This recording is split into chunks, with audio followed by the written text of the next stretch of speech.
नवम स्कंद दूसरा अध्याय 453 पे श्राद्ध देव के पुत्रों की संतान उत्पत्ति का वर्णन। श्री सुखदेव जी कहने लगे, हे राजा परीक्षित, जब राजा सुदुम्न वन में अपना शरीर छोड़कर मुक्ति को प्राप्त हो गए, तब उसके पिता श्राद्ध देव ने और संतान उत्पत्ति के निमित्त श्री नारायण जी की तपस्या की। जो तो नारायण जी की इच्छा से उनकी श्रद्धा नामक स्त्री से 10 पुत्रों की उत्पत्ति हुई।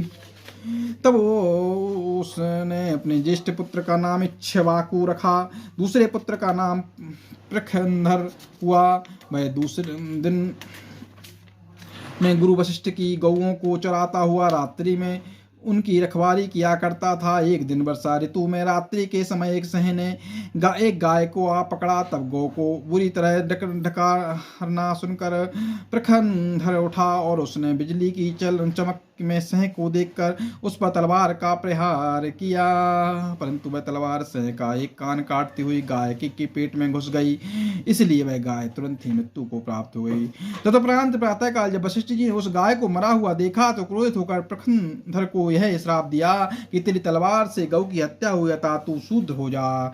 वशिष्ठ जी के श्राप के कारण प्रखंधर ने राज्य का मोह त्याग वन में घोर तपस्या की और श्री हरि भगवान का भक्त बन गया। वह ब्रह्मचार्य धारण कर वन में श्री हरि स्मरण करने लगा। एक दिन वन में आकर लग जाने से वह भस्म हो गया। बोलो कृष्ण भगवान की जय, राधा वल्लभ की जय, वृंदावन धाम की जय, हनुमान जी महाराज की जय, राधा रानी की जय। हे परीक्षित, श्राद्ध देव का तीसरा पुत्र कवि नामक का था, वह परमहंस हो गया। करुष नामक चौथे पुत्र से कारुष जाति के क्षत्रिय उत्पन्न हुए। उन्होंने उत्तर दिशा का राज्य संभाला। पांचवें पुत्र का नाम धृष्ट था, उसके द्वारा धृष्ट जाति के क्षत्रिय पैदा हुए। वे अपने शुभ कर्मों से ब्राह्मणत्व को प्राप्त हो गए। नृग नामक छठवें पुत्र के वंशज सुमंत से लेकर अग्निवंश तक जो तो क्षत्रिय रहे। तदुपरांत वे अग्निवंशी भी ब्राह्मण बन गए।